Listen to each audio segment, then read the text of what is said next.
मंडळी, खूप खूप स्वागत आहे तुमचं पुन्हा एकदा आपल्या चॅनलमध्ये। आणि आज आपण बघणार आहोत महाराष्ट्राचा एकदम पारंपरिक आणि झणझणीत पदार्थ जो आहे तो म्हणजे कटवडा। तर हा जेवढा चमचमीत आहे तेवढाच झणझणीत हा कटवडा जो आहे तो बनून तयार होतो।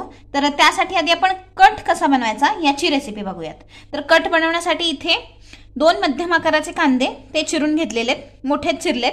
अर्धी वाटी खोबरं, आल्याचा 1 इंचीचा तुकडा, हे आपण असं सगळं व्यवस्थित कापून घेतलेलं आहे। आता हे सगळं आधी भाजून घेऊयात। तर हे भाजण्यासाठी आधी 1 पळी किंवा 1 चमचा तेल जे आहे आपण ते गरम करून घ्यायचं आणि त्याच्यात कांदा घालायचा आहे सर्वप्रथम। तर कांदा जो आहे तो पूर्ण सोनेरी होईपर्यंत व्यवस्थित परतून घ्यायचा। कांदा टाकल्यानंतर त्याच्यात लगेच लसूण टाकून घ्यायचा आहे। लसूण एक 10-12 पाकळ्या तरी घ्यायच्यात आणि आलं जे आहे, आल्याचा तुकडा जो चिरून घेतला होता आपण तोही टाकायचा। कांदा जो आहे तो गुलाबी सोनेरी झाला की मग त्याच्यात खोबरं घालायचं आहे आणि खोबरंही भाजून घ्यायचं आहे। तर आता इथे कांदा जो आहे तो आपला व्यवस्थित कॅरमलाइज झालाय। आता त्याच्यात खोबरं घालूया आणि हे खोबरं सुद्धा गुलाबी होईपर्यंत, सोनेरी होईपर्यंत व्यवस्थित परतून घ्यायचं आहे। तर इथे आपलं जे खोबरं, कांदा, लसूण सगळं जे आहे ते व्यवस्थित भाजून झालंय। आता गॅस आपण बंद करूयात आणि हे जे काही आपलं मिश्रण आहे ते थंड करायला ठेवूयात।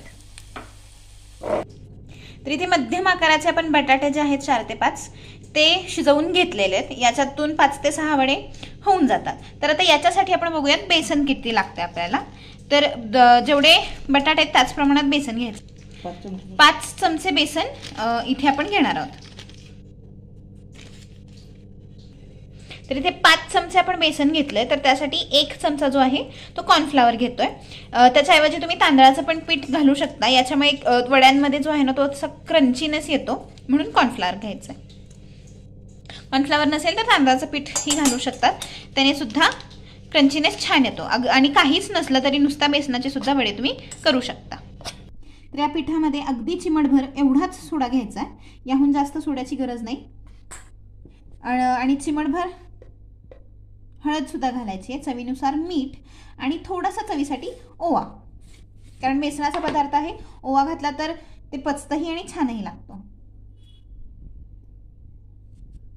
तो ओवा जो आहे तो हातावरती थोडासा चोळून घ्यायचा, म्हणजे त्याचा वास जो आहे तो व्यवस्थित त्या पिठात उतरतो। अगदी चिमूटभरच ओवा घ्यायचा आहे। हे सगळं मिक्स करून घ्यायचं आहे आणि पाणी घालून व्यवस्थित हे बॅटर तयार करून घ्यायचं। थोडं थोडं पाणी घालतच व्यवस्थित हे मिक्स करायचं, जेणेकरून गुठळ्या होऊ नयेत आणि आपल्याला जशी कन्सिस्टन्सी हवी आहे त्या कन्सिस्टन्सी प्रमाणे हे बनवता येईल। त्यामुळे थोडं थोडं पाणी घालतच हे बॅटर बनवून घ्यायचं। तर इथे आपलं हे बॅटर तयार आहे, तुम्ही बघू शकता कन्सिस्टन्सी कशी पाहिजे याची। असं रनी पाहिजे, पण अगदीच पातळ नाही। व्यवस्थित आपले जे वडे आहेत ते कोट व्हायला हवेत, त्यामुळे अगदीच पातळ अशी कन्सिस्टन्सी नाही ठेवायची, थोडीशी रनी ठेवायची। आता वड्यासाठी जे आपण बटाट्याची भाजी म्हणा किंवा सारण कसं करायचं ते बघूया। तर यासाठी इथे जे बटाटे होते ते ओबडधोबड मॅश करायचे, अगदी पूर्ण मॅश नाही करायचे। थोडेसा क्रंच बटाट्याचा त्याच्यामध्ये राहायला पाहिजे। तर बटाट्याच्या भाजीसाठी इथे आपण लसूण मिरचीचं वाटण करून घेतलंय 1 चमचे, म्हणजे अगदीच 2 ते 3 मिरच्या आणि 5 ते 6 लसणाची पाकळ्या घेतल्या होत्या, त्याचं वाटण करून घेतलंय। हे चेचून घेतलंय, मिक्सरमध्ये वगैरे काढलं नाही, चेचून घेतलं तर याची चव छान लागते। तुम्हाला मिक्सरमधून काढून घ्यायचं असेल तरीही तुम्ही तसं करू शकता। आणि तुम्हाला याच्यामध्ये आणखी आलं जरी घालायचं असेल तर तुम्ही आलं सुद्धा घालू शकता। तर इथे बटाटे फोडणी घालताना पळीभरच तेल घ्यायचंय, त्याच्यात नेहमीसारखीच फोडणी घालायची आहे। जिरे, मोहरी, कढीपत्ता आणि हे जे मिरचीचं वाटण आपण केलंय ते घालायचंय। मोहरी तडतडल्यानंतरच त्यामध्ये जिरे घालायचे आहेत आणि मग कढीपत्ता घालायचा आहे। आता याच्यामध्ये जिरे घालूयात आणि मग कढीपत्ता थोडा घालूयात। कढीपत्ता घातल्यानंतर मिरचीचं वाटण अगदी मिनिटभर परतून घ्यायचंय। मिरची भाजल्यानंतर त्याच्यामध्ये हळद घालायची आहे। तुम्हाला हवा असेल तर वड्यामध्ये कुठला मसाला घालू शकता, पण न घातलेलाच बरा, कारण ते तशीच त्याची चव छान लागते। हळद घातल्यानंतर आता गॅस जो आहे तो बंद करायचा आहे आणि त्याच्यामध्ये आपले जे बटाटे उकडून आपण मॅश करून घेतलेत ते घालायचे.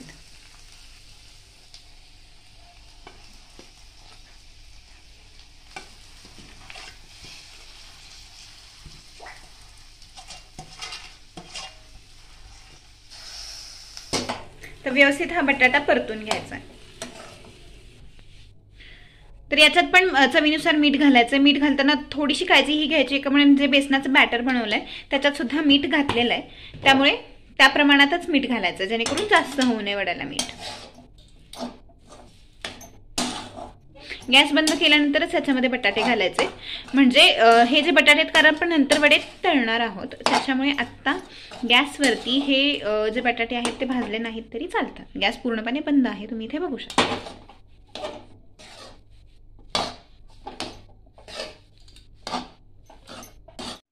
तर इथे आपला कटासाठी बटाट्याची भाजी जी आहे ती बनून तयार आहे. त्याच्यासाठी असलेलं लागणारं बॅटर बेसनाचं तेही बनून तयार आहे. आता हे जे आपण मिक्सरमध्ये काढून घेतलं होतं मिश्रण ते सगळं व्यवस्थित गार झालेलं आहे. हे मिक्सरमधून काढूयात, पण त्याआधी यामध्ये थोडीशी कोथिंबीर घालायची आहे, ही फोडणीतच जाणार आहे. तर आता हे जे वाटण आहे ते आपण मिक्सरला एकदम बारीक करून घेऊयात. तर हे जे मिश्रण आहे त्याच्यामध्ये पाणी बिलकुल घालायचं नाही आहे. कांद्याला पाणी आहे, लसणाला पाणी आहे, त्याच्यात आलं पण आहे, त्यामुळे पाण्याची गरज पडतच नाही आणि न पाणी घालताच हे वाटून घ्यायचं आहे. तर इथे कट जो आहे तो आपण फोडणी घालणार आहोत आधी. त्यासाठी 2 ते 3 पळ्या तेल जे आहे ते व्यवस्थित तापवून घ्यायचं आहे. त्यानंतर सेम कटासाठी सुद्धा फोडणी जी आहे ती घालायची आहे. तर त्यासाठी आधी मोहरी घातली आहे, त्यानंतर मोहरी तडतडल्यानंतर जिरे, हिंग असेल तर हिंग नक्की घाला. आणि तोपर्यंत हे जे वाटण होतं आपण करून घेतलं होतं मिक्सरमधून ते पण काढून झालेलं आहे. आता फोडणी बसली आहे तोपर्यंत इकडे पाणी जे आहे ते गरम करून घ्यायचं आहे कटामध्ये घालण्यासाठी.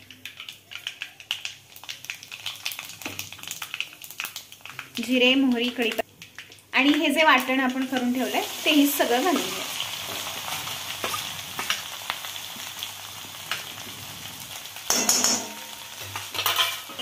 आता हे व्यवस्थित भाजून घ्यायचं तेलामध्ये.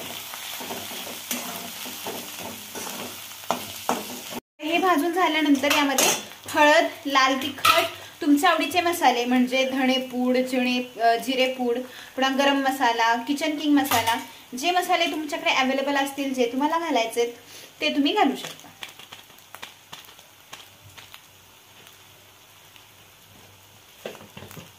एक एक मसाले जे आहेत ते सगळे घालायचे, पण याच्यामध्ये काळं तिखट मात्र नक्की घालायचं या कटामध्ये.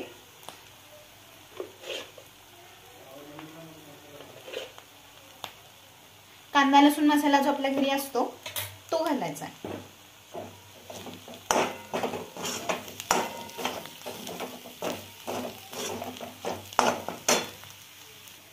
आणि आता गरम केलेलं पाणी जे आहे ते घालायचंय. अगदी उकळून घ्यायचं नाहीये, फक्त कोमट पाणी घ्यायचंय जेणेकरून याला तवंग छान येतो, तेल व्यवस्थित सुटतं.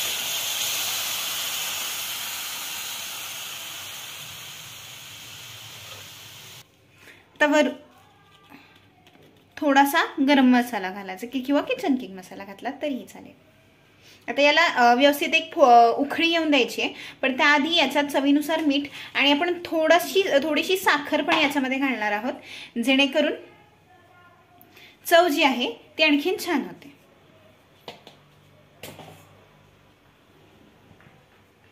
तर गरम पाणी घातलंय त्याच्यामुळे तवंग बघा त्याच्यावरती, कट बघा आणि ते तेल जे सुटून आलेले आहे ते व्यवस्थित तेही तुम्ही बघू शकता. आता हे व्यवस्थित उकळू द्यायचे.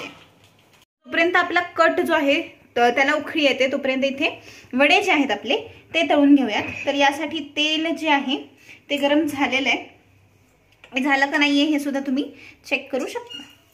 तर हे टाकल्या लगेच बेसनवर आलंय म्हणजेच आपला जे काही तेल आहे ते तापलंय. तर याच्यामध्ये आधी वडा जो आहे तो व्यवस्थित बेसनामध्ये असा कोट करून घ्यायचा दोन्ही बाजूंनी आणि नंतरच तो तेलात सोडायचा.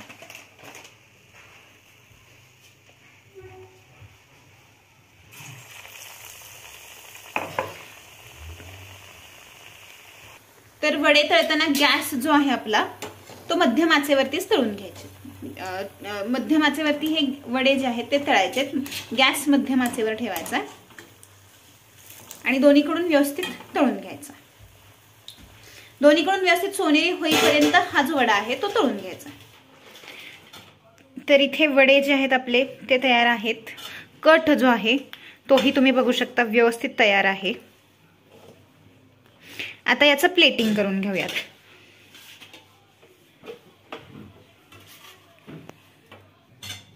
तर त्यासाठी तुम्ही हा जो कटवडा आहे तो तसाही छान लागतोच, पण तुम्ही त्याच्यासोबत पाव खाऊ शकता, ब्रेड खाऊ शकता, याच्यासोबतही हा खूप छान लागतो। आता हा जो कटवडा आहे तो वाढायचा कसा, तर त्यासाठी आधी कट घेऊयात आपण।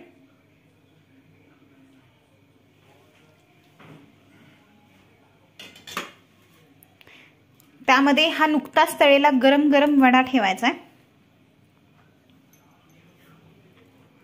कांदा, लिंबू, कोथिंबीर आणि वरून शेव घालायची, जेणेकरून हा जो वडा आहे, हा जो कटवडा आहे तो खूप छान लागतो। तर बारीक शेव घ्यायची आहे इथे, ती घालायची।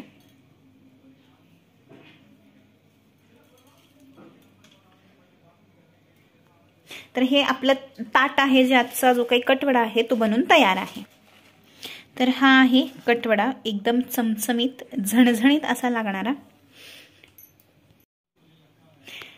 तर हा आहे कटवडा, एकदम चमचमीत झणझणीत आणि खायला तेवढाच जो छान लागतो। महाराष्ट्राचा जो आणखीन एक स्नॅक्सचा पदार्थ आहे, एकदम सोप्या पद्धतीत बनतो आणि अगदी थोड्याच वेळात बनतो। मला हा आवडतो का हे कमेंटमध्ये नक्की कळवा। तर इथे आपला कटवडा जो आहे तो एकदम बनून तयार आहे। तुम्हाला हा आवडतो का हेही कमेंटमध्ये नक्की कळवा।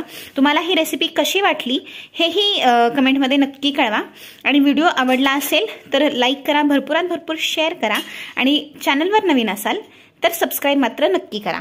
व्हिडिओ पूर्ण पाहिल्याबद्दल खूप खूप धन्यवाद।